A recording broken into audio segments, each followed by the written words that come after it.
अब उसने कुछ और चीज़ों के ऊपर भी अपना पॉइंट ऑफ व्यू दिया था, तो वो चीज़ें हम समझते हैं यहाँ पे एरिस्टोटल्स व्यूज़।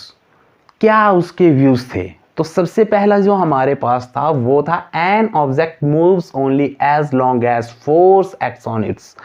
कोई भी ऑब्जेक्ट तभी मूव करेगा जब उसके ऊपर कोई फोर्स एक्ट होगी, अदरवाइज नहीं होगा। क्लियर? ये तो हुआ फर्स्ट हमारे पास जो एरिस्टोटल का व्यू था। सेकंड पे आता है when the force is removed the object stops. क्या बोलता है?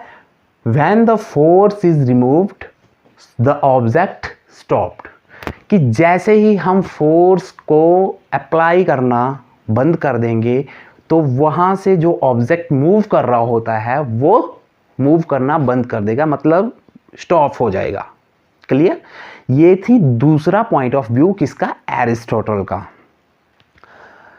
अब बात करते हैं तीसरे पॉइंट ऑफ व्यू से।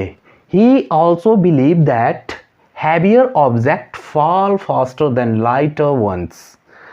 तीसरे पॉइंट ऑफ व्यू में क्या कहा था एरिस्टोटल ने? ये तीन चीजें उसने बताई थी, ठीक है, बहुत इंपॉर्टेंट है। बेसिक इसका जो है डेरिवेटिव के लिए प्रूव करने के लिए नहीं है, लेकिन ये एक मतलब क्वेश्चन आ सकता है कि जो एरिस्टोटल फैलेसी है वो किस वजह से हुई थी, उसके जो पॉइंट थे वो क्या थे, पॉइंट ऑफ मतलब जो व्यूज थे उसके वो क्या थे।